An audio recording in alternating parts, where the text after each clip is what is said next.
given number? Yes. So I'm just gonna go with like the square root, the fifth square root of So like 130. the fifth root Of 130. like this. Yeah. Okay. So in order to sorry, what section is this is 4.8. 4.8. Yep. Newton's method.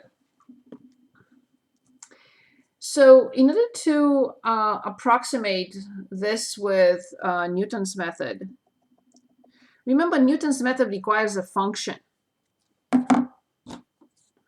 So a function, and of course an equation, and then a function. So I have to have something that gives us this solution. So how will I have something like this? Only if I have x to the fifth equals 130. Because this equation, when I apply the fifth root to both sides, I will get x equals the fifth root of 130. So that has to be my starting point. So the equation is this. We are trying to solve this equation. Then x to the fifth minus 130 equals 0. We found our function. We found the derivative. So then the Newton's function will be x minus x to the fifth minus 130 over 5x to the fourth. However, I have to state that f of x, x to the fifth minus 130, continues on, and I have to find a 1-unit interval.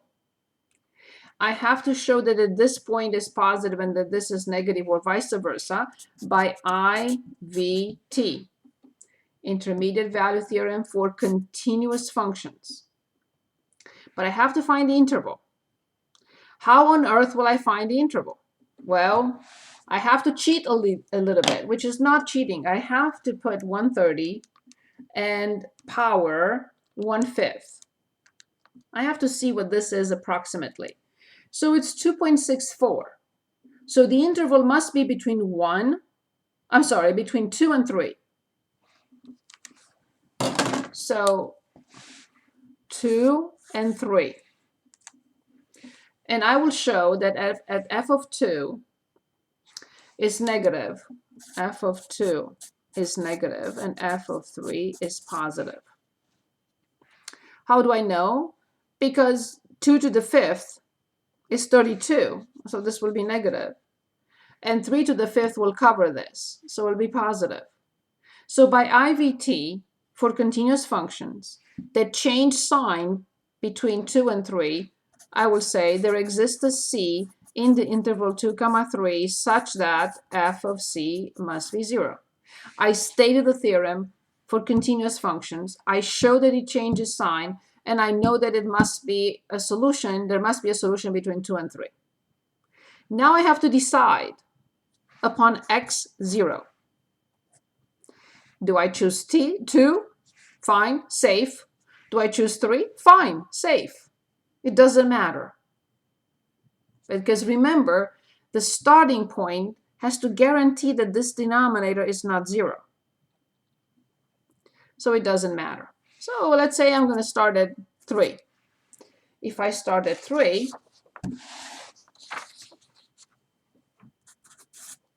so x0 equals, how many decimal digits they want? It said 8. 8. Good. So then I have to find x1 and x2, and we'll see whatever. Now, I have to put that in the graphing calculator as you see it. So, clear whatever. The function, the velocity, just clear everything. Go back up and enter x minus, parentheses for the top, x to the fifth, minus 130, divided by, don't forget parentheses, divided by, left parenthesis, 5x to the fourth, and close. Not there, silly, here. And now go second and quit. Go to variables, y variable, call y variable, call y1, and plug in 3. And that's our first iteration. So 2.720987654. I would copy all of them. And then second entry, override 3 by the previous answer. So that's our x sub 2. 2.651105346. I would copy all of them. Repeat. X sub 3. 2.647223101. This should be it. 24, nope, this is it. 2.647211681. The next one should be identical. It's because it's so close. That's it. So you don't copy the last one because it's the same. So 2468. So you will write this answer.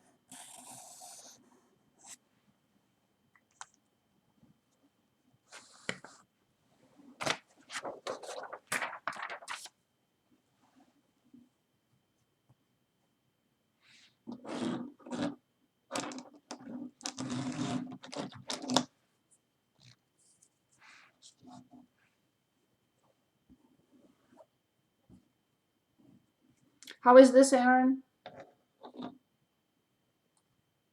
All right, yeah, thank you. That cleared up a little bit of fog. Okay, good. Next question, next problem, next topic.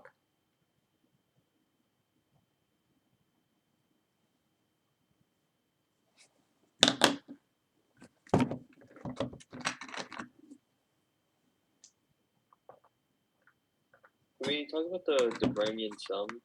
Yes, the Riemann sum, yes. Riemann sum? Yes. So any function and any interval. But please choose 0 here because it will take us half an hour. It's up to you. You know what I mean. Yeah. Any function? Yeah, how about like x minus x to the power 5? We don't have power 5. No, we only have linear. Power 3, yeah. Quadratic, cubic. So we do power 3 there. Good. And the interval? Oh, just so like 5 or something, 4. Okay, good. So remember the preps. So first of all, we have delta x, 4 minus 0 over n. In prep number 2, we have xi. Oops, xi is 0 plus I delta x. Why 0? It's because 0 is the left end point. Since it's 0, I have to write I 4I over n. And the last prep is f of xi. I have to plug this in here and here. So 4I over n minus 64I cubed over n cubed. That's it. So now the area. First of all, this is not cheating. I will calculate my numbers to see in a blink what I am supposed to be getting. You're supposed to do this. X squared over 2 minus x to the 4th over 4 from 0 to 4. 16 divided by 2 is 8. 6 to the 4th divided by 4 is 6 to the 3rd. So I am supposed to get negative 56. If I don't get 56, then I'm in trouble.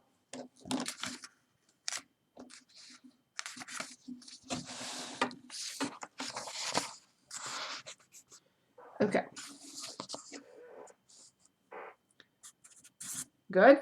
So then the area is the limit as n approaches infinity from delta x times the sum of these But in order to cut back on time and writing, I'm going to write this.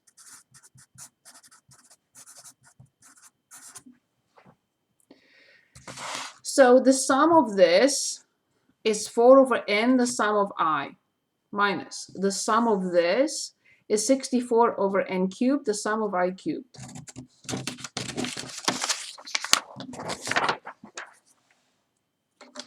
This will be replaced by n plus 1 over 2. This will be replaced by the same thing but squared. N squared plus 2n plus 1 over 4. Very nice problem you chose. I love it. Good. So limit as n approaches infinity from 4 over n. 4 over n times n plus 1 over 2 minus 64 over n cubed times n squared plus 2n plus 1 over 4. I will simplify. Don't simplify this one because you will not be able to simplify more than 2 here. So n still remains. And this is 16. Good. So then finally, limit n approaches infinity 4 over n. The least common denominator is n. 2n squared plus 2n minus 16n squared minus 32n and minus 16. So limit as n approaches infinity, n squared, 4. This with this, negative 14n squared. This with this, negative 30n, and minus 16. By what we know about L'Hopital's rule, we have negative 56. 4 times 4, 16, 6 and 1, 4 times 1 plus 1.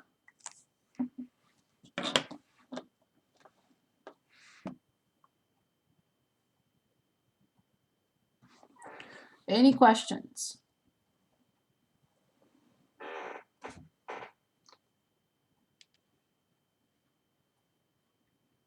No, thank you. Thank you. Other topics, other questions, other problems? But this is what I would do first. Not because I'm trying to fudge the number. No, but at least I know what to expect from the very beginning. And I will definitely cut back on writing, because I should write the limit of, so the limit of the as n approaches infinity from the sum of this. So I already wrote 4 over n outside the sum of I, minus 64 over n cubed outside the sum of I cubed.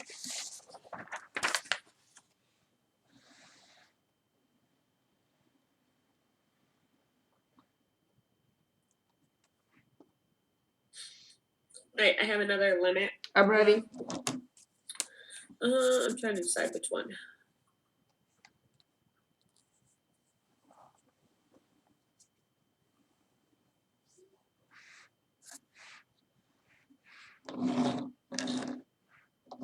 Okay, so the limit as x approaches 5 of 7x plus the absolute value of x minus 5. No denominator. No. Excellent. So we're going to have to come back to it after we fully simplify it without the absolute value. And x approaches 5 from the left, from the right, or from either side? Either, let me double check. Yeah, either side. Awesome, awesome. So remember, the absolute value of x is x for x greater than or equal to 0 and negative x for x less than 0. What I would like to show is this, basically.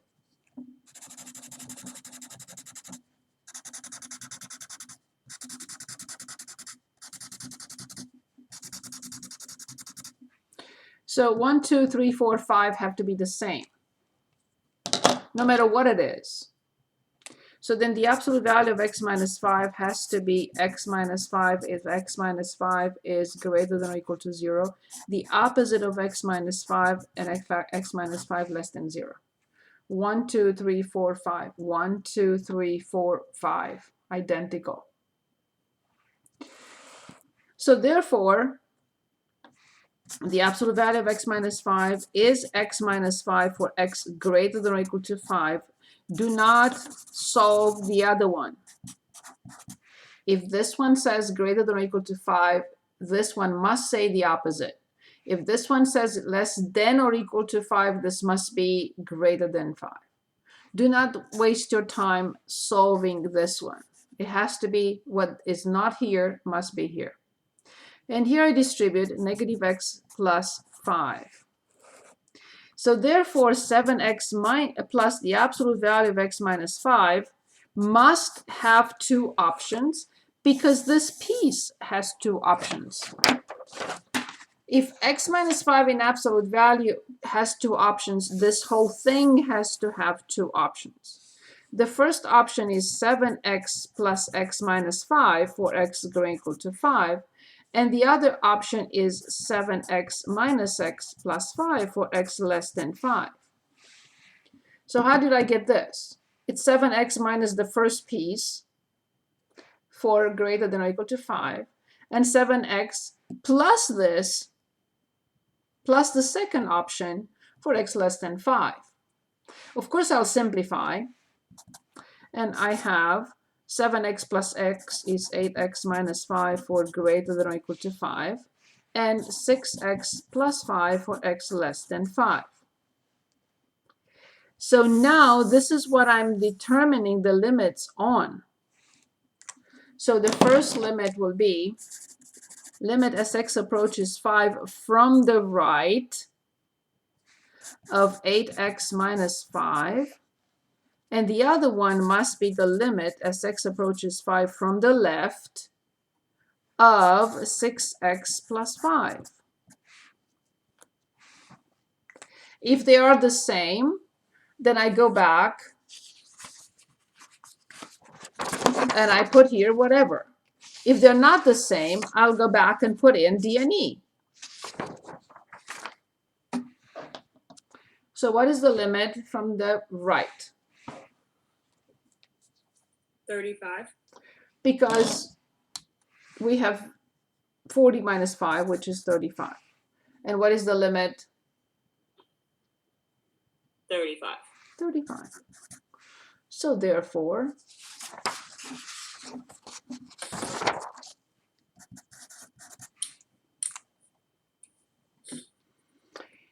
now you could say, why did you have to do all this? It's because all these limits will require you to simplify the function without absolute value. You can say, but this is too easy. Because from the left and from the right of 5, this will be 0. I agree. So that's how we get 35. But if it's anything else, like a fraction or other expression, you will have to go through these steps and simplify the function without absolute value. Sometimes I would say that this is more important, although it's algebra, and this is calculus. This is algebra, but this is very important.